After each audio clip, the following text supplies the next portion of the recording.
अगर हम एलजी के जो सेक्स ऑर्गन्स हैं उनकी बात करें तो हमें पता चलता है कि इसके जो सेक्स ऑर्गन्स होते हैं वो होते हैं non jacketed and unicellular. Mean के नॉन जैकेटेड होते हैं और यूनिसेलुलर होते हैं। और इसके अंदर एक एक्सेप्शन है। वो एक्सेप्शन क्या है कि कारा जो है वो कारा के जो सेक्स ऑर्गन्स होते हैं वो जैकेटेड होते हैं और मल्टी सेलुलर होते हैं।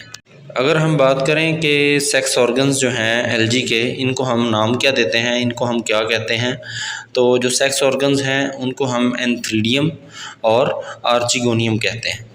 मतलब सेक्स ऑर्गन्स को हम एंथ्रीडियम और आर्चिगोनियम का नाम देते हैं। लेकिन इन केस ऑफ कारा के केस के अंदर हम जो इसके सेक्स ऑर्गन्स हैं एलजी के, मतलब कारा के जो सेक्स ऑर्गन्स हैं उनको हम न्यूक्यूल और ग्लोब्यूल कहते हैं।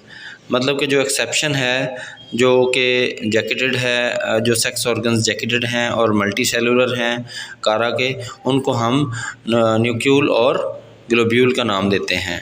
अगर हम इनके मेल और फीमेल रिप्रोडक्टिव पार्ट्स को देखें तो जो ग्लोब्यूल है वो होता है मेल रिप्रोडक्टिव पार्ट ऑफ कारा, और इसी तरह जो न्यूक्यूल है उसको हम फीमेल रिप्रोडक्टिव पार्ट ऑफ कारा बोलते हैं।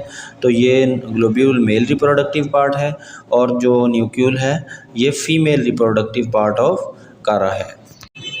अच्छा, एक और फीचर इसके अंदर है कि जैसे जैसे हम लोअर एलजी से हायर एलजी की तरफ जाते हैं, उसकी सेक्सुअल रिप्रोडक्शन को पढ़ते हैं, तो लोअर से हायर की तरफ पढ़ें तो सेक्सुअल जो रिप्रोडक्शन है उसकी कॉम्प्लेक्सिटी बढ़ती जाती है। मीन कि लोअर एलजी के अंदर सेक्सुअल रिप्रोडक्शन की कॉम्प्लेक्सिटी कम है, और जैसे जैसे हम हायर एलजी की तरफ जाएंगे तो सेक्सुअल जो रिप्रोडक्शन है, रिप्रोडक्शन की कॉम्प्लेक्सिटी इसके अंदर बढ़ती जाती है। और ये फ़ीचर जो है ये फिंजाई से बिल्कुल उलट है। अच्छा, अगर हम लोअर एलजी की बात करें तो लोअर एलजी के अंदर जो सेक्स ऑर्गन्स होते हैं वो बिल्कुल एब्सेंट होते हैं, और इसकी एग्जांपल्स हैं मिक्सोफाइसी और साइनोफाइसी। मिक्सोफाइसी और साइनोफाइसी लोअर एलजी है, इसके अंदर सेक्स ऑर्गन्स बिल्कुल एब्सेंट होते हैं।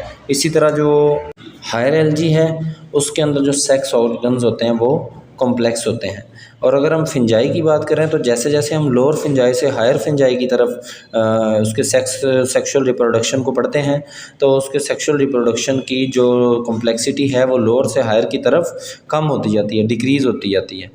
फिंजाई के जो लोअर फिंजाई है उसके अंदर सेक्सुअल रिप्रोडक्शन के अंदर कॉम्प्लेक्सिटी ज़्यादा होती है, और जो हायर फिंजाई होती है उसके अंदर सेक्सुअल रिप्रोडक्शन की कॉम्प्लेक्सिटी बिल्कुल कम होती है।